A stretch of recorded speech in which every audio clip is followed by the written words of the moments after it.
राजस्थान में सांप्रदायिक सौहार्द नहीं बिगड़ा करता था और सांप्रदायिक सौहार्द बिगड़ने की स्थितियां तनाव और पीएफआई जैसा संगठन, जिसे कि बाद में आतंकवादी संगठन के रूप में घोषित कर दिया गया कोर्ट के द्वारा भी, उसको राजस्थान में रैली निकालने की परमिशन दी गई।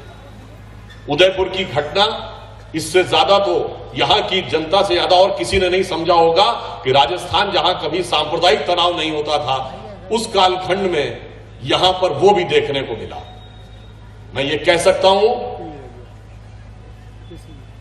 कि अशोक गहलोत जी के 5 वर्ष के शासनकाल में क्या हुआ, नौजवान हैरान हुआ क्योंकि उसे समझ ही में नहीं रहा था कितने पेपर लीक हो रहे हैं। क्या शासन प्रशासन से ज्यादा महिलाओं के साथ जो अत्याचार हुआ, अनुसूचित जाति के लोगों के साथ जो अत्याचार हुआ, ये वो धरती है जहां पर आकर हमें किस प्रकार का अनुभव होता था। मैंने आपसे कहा यहां महाराणा प्रताप का शौर्य याद आता था, जिसका उल्लेख आदरणीय प्रहलाद जी ने किया। राणा पुंजा भील जी का शौर्य और गरिमा याद आती थी, तो मीराबाई के गीत भी याद आते हैं, तो पन्ना धाय का बलिदान भी याद आता है, भामाशाह का दान भी याद आता है। मगर आज की डेट में अगर राजस्थान में आप देखें तो एक विचित्र प्रदेश बन के आया कांग्रेस के शासनकाल में। ऐसा आपने कोई उदाहरण नहीं देखा होगा कि जिस पार्टी ने जिस व्यक्ति को राष्ट्रीय अध्यक्ष का प्रत्याशी बनाया वो बागी हो गया, अशोक गहलोत जी। ऐसा उदाहरण भारत की राजनीति में कभी देखा है कि राष्ट्रीय अध्यक्ष बनने वाला व्यक्ति बागी खेमे में आ गया? और इतना ही नहीं, प्रदेश अध्यक्ष डोटासरा जी उनके वो भी बागी खेमे में, उनके विधानसभा अध्यक्ष सीपी जोशी जी वो भी बागी खेमे में।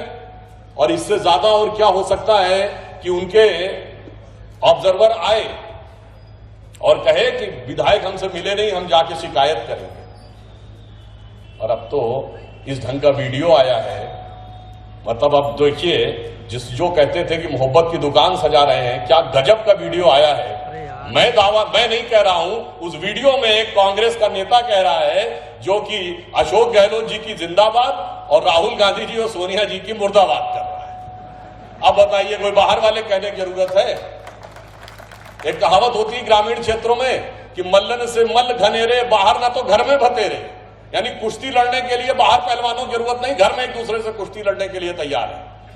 अब अगर आप देखें तो हमारी सरकार आने के बाद अब एक जहाज को 2 पायलट उड़ा रहे हैं और दोनों अलग अलग दिशा में उड़ाना चाहें तो जहाज की गति क्या होगी आप समझ सकते हैं। जिसके लिए वो कबीरदास जी का बड़ा प्रसिद्ध दोहा है कि चलती चक्की देख के दिया कबीरा रोए और दुई पाटन के बीच में साबुत बचा न कोए। वही स्थिति ये थी कि वहां आपसी संघर्ष और द्वंद्व चलता रहा। और इससे ज्यादा क्या हो सकता है साहब? लाल डायरी कहां पर? सदन के पटल पर। किसके द्वारा? मंत्री के द्वारा। इससे ज्यादा प्रामाणिक चीज कोई नहीं हो सकती। मंत्री मतलब सरकार, हटाया तो बाद में। जब तक लाल डायरी दिखाई थी राजेंद्र हुड्डा ने, तब तक तो वो मंत्री थे। यानी सरकार सदन के पटल पर वो लाल डायरी दिखा रही है और उसके बाद उसी विधानसभा परिसर में उस लाल डायरी को पाने के लिए जो मारामारी हुई है, उसे देखकर तो लगता है कि लाली मेरे लाल की जित देखूं तित लाल, और लाली देखन मैं गई मैं भी हो गई लाल।